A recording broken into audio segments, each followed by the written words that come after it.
Welcome student, Subhash English school की online classes में आप सभी का स्वागत है। आज हम पढ़ेंगे क्लास 7 पार्ट 8 उत्साह और इसके लेखक है भवानी प्रसाद मिश्र। आइए सीखें। इसमें हम सीखेंगे विषम परिस्थितियों में आगे बढ़ने की प्रेरणा, तत्सम समझ, शब्दों की समझ, मुहावरों का वाक्यों में प्रयोग, प्रेरणा गीत गाने की रुचि जागृत करना। अब इस लेसन में क्या समझेंगे इसके बारे में हम कुछ जान लेते हैं। प्रस्तुत कविता में कवि ने देशवासियों को सर्वदा बढ़ते रहने के लिए कहा है। जीवन में चाहे कितनी ही कठिनाइयाँ उत्पन्न हो, हमें रुकना नहीं चाहिए। हमें किसी की दया और सहारे पर नहीं बल्कि अपने आत्मविश्वास और मेहनत पर भरोसा करना चाहिए। समय हमारे साथ है, हमें आगे बढ़ने के लिए किसी का इंतजार नहीं करना चाहिए। यह भी सोचना व्यर्थ है कि सैकड़ों वर्ष पहले हम श्रेष्ठ थे, अब क्या है। यह महत्वपूर्ण है हम आज की कमियों को पूरा किस प्रकार करें। अब हम लेसन पढ़ेंगे। चलते चलो और चलते चलो, लहरों में लपटों में पलते चलो। लेखक कह रहा है कि कवि कहता है कि हमें कठिन से कठिन परिस्थितियों में भी आगे बढ़ते रहना चाहिए। फिसड्डी रहे और जीते रहे, किसी का दिया दूध पीते रहे। लेखक बोलता है कि सैकड़ों सालों से हम रूढ़िवादिता के कारण फिसड्डी रह गए, मतलब पीछे रह गए। किसी का दिया दूध पीते रहे और किसी के दूसरों के सहारे ही जीते रहे। हमने कभी भी आत्मनिर्भरता प्राप्त नहीं की। दूसरों के सहारे जीना गलत है। दूसरों के सहारे जीना ये सबसे बुरी बात होती है। तो इससे बुरी जिंदगी कौन सी, बड़ी और शर्मिंदी कौन सी। मतलब इससे बुरा और कुछ नहीं है। जो व्यक्ति दूसरों के सहारे जीता है वो कुछ नहीं कर सकता है और वह शर्मिंदगी हमेशा महसूस करता रहता है। ये आराम छोड़ो, उबलते चलो, लहरों में लपटों में पलते चलो। हमें सारे विश्व के साथ ये आराम छोड़ो, उबलते चलो, लहरों में लपटों में पलते चलो। लेखक कह रहा है कि हमें जो आलस है वो त्याग देना चाहिए, अंदर एक उत्साह पैदा करना चाहिए और इस उत्साह में हमें बढ़ते चले जाना चाहिए। कौन सी भी परिस्थितियाँ हो उसका मुकाबला डटकर करना चाहिए। भला यात्रा का मुहूर्त भी है, कहीं बैठे रहने की सूरत भी है। लेखक कह रहा है कि मुहूर्त, समय किसी का अच्छे बुरे मुहूर्त का इंतजार नहीं करता है और जो बैठा रहता है वो बैठा ही रह जाता है। निकलता चला जा रहा है समय, मुहूर्त ना सोचो, मचलते चलो, लहरों में। भला यात्रा का मुहूर्त भी है, कहीं बैठे रहने की सूरत भी है। निकलता चला जा रहा है समय, मुहूर्त ना सोचो, मचलते चलो, लहरों में लपटों में पलते चलो। मतलब समय किसी का इंतजार नहीं करता है, हमें समय का इंतजार करना पड़ता है। मतलब अच्छे मुहूर्त का हम इंतजार करेंगे तो समय निकल जाएगा, वो हम कार्य नहीं कर पाएंगे। कवि के अनुसार समय कभी किसी के लिए रुकता नहीं है। जो उसके साथ चलते हैं वही कामयाब होता है। रुकने का कारण मत ढूंढो बल्कि आगे बढ़ते चलो। मतलब कितनी भी मुसीबतें या कठिनाई हो उसे पीछे छोड़कर उत्साह के साथ आगे बढ़ते चलो।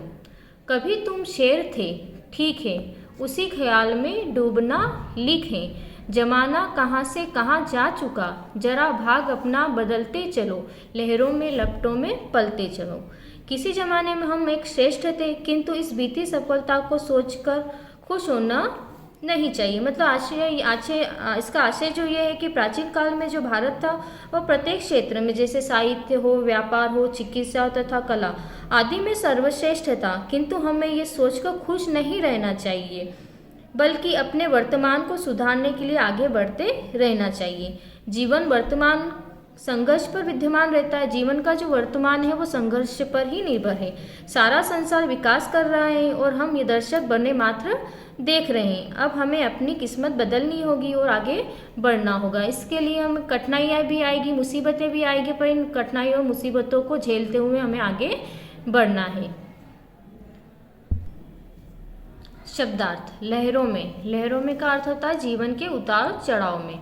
लपटों में, जीवन में आने वाले कष्टों की ज्वाला में। फिसड्डी यानी पीछे रहने वाला। किसी का दिया दूध पीते रहे, मतलब दी हुई सहायता या कर्ज से पलते रहे। शर्मिंदगी यानी शर्म की बात। उबलते चलो यानी होता है उत्साह या जोश पूर्वक चलते चलो। मुहूर्त यानी होता है शुभ समय। बैठे रहने की सूरत, बैठे रहने की सूरत माने होता है रुक कर बैठे रह जाने की स्थिति या काम बंद कर देने की दशा।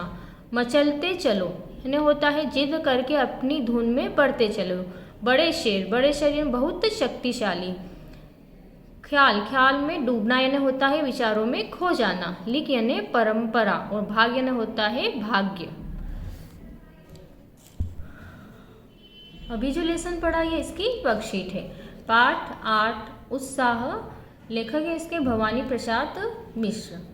वस्तुनिष्ठ प्रश्न, प्रश्न क्रमांक 1, सही जोड़ी बनाइए। बुरी जिंदगी, बड़ी शर्मिंदगी, बड़े शेर, यात्रा, मुहूर्त।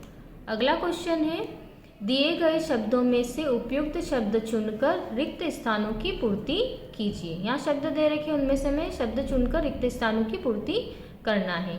फिसड्डी रहे और जीते रहे, किसी की दिया पीते रहे। क्या आएगा यहाँ पर? दूध या पानी? क्या आएगा? दूध। प्रश्न क्रमांक 2, भला यात्रा का भी है। क्या आएगा यहाँ? जरूरत या मुहूर्त? क्या आएगा? मुहूर्त। कभी तुम बड़े थे ठीक है, शेर या शियार? क्या आएगा यहाँ पर? शेर। जरा अपना बदलते चलो। क्या आएगा यहाँ पे? मार्ग या भाग? क्या आएगा? भाग।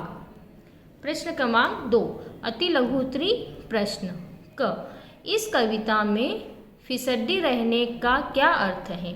उत्तर, इस कविता में फिसड्डी रहने का अर्थ है हर कार्य में पीछे रहना।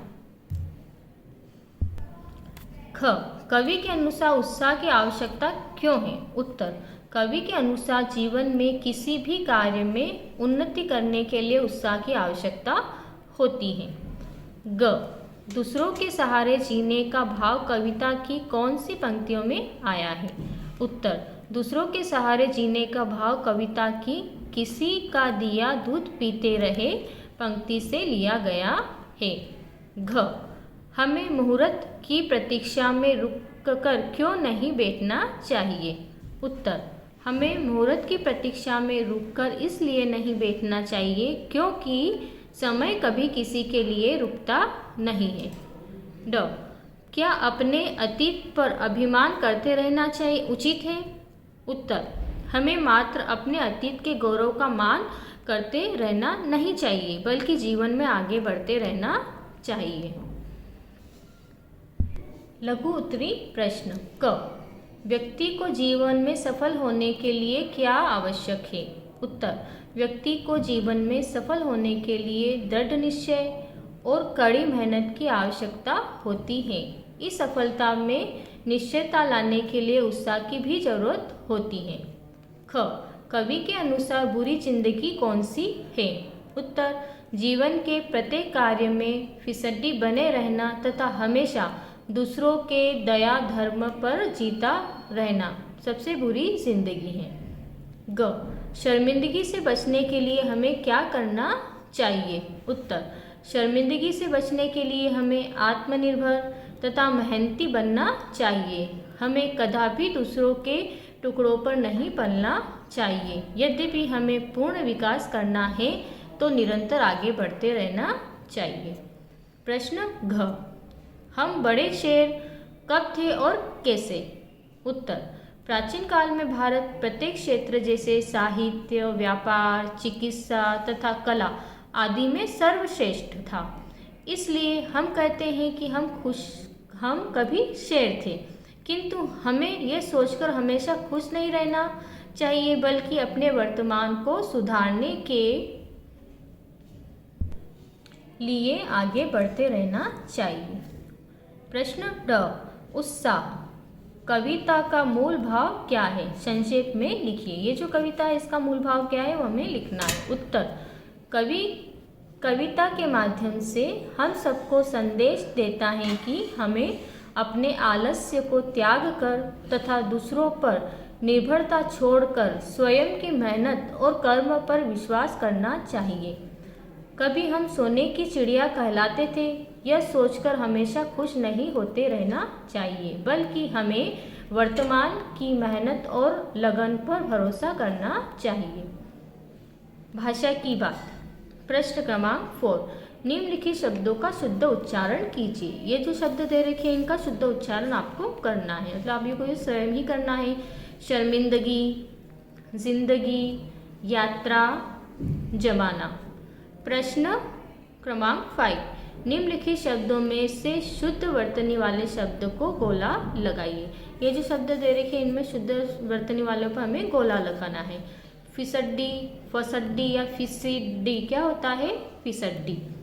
खियाल, ख्याल या ख्याल क्या होता है? ख्याल। शर्मिंदगी, शर्मिंदगी या शर्मंदगी क्या होता है? शर्मिंदगी।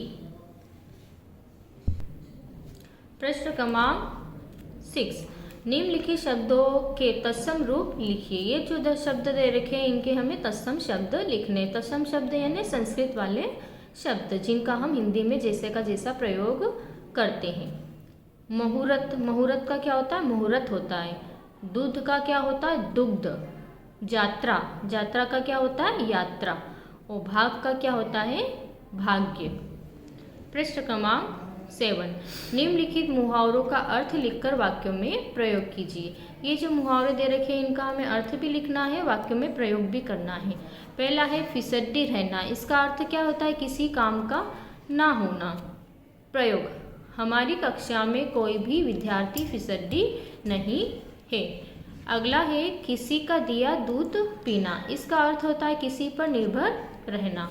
इसका वाक्यों में प्रयोग होगा, यदि रोहन किसी का दिया दूध पीता है तो वह अपने परिवार की रक्षा नहीं कर सकता है।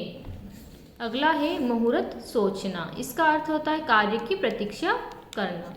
वाक्यों में प्रयोग, कार्य करने के लिए कोई मुहूर्त नहीं सोचना चाहिए। अगला है बड़े शेर होना। इसका अर्थ होता है स्वयं को बड़ा समझना। वाक्यों में प्रयोग, हम लोग कभी बड़े शेर हुआ करते थे। अगला है ख्यालों में डूबना। इसका अर्थ होता है मात्र सोचना। वाक्यों में प्रयोग, मात्र ख्यालों में डूबने से सफलता प्राप्त नहीं होती है।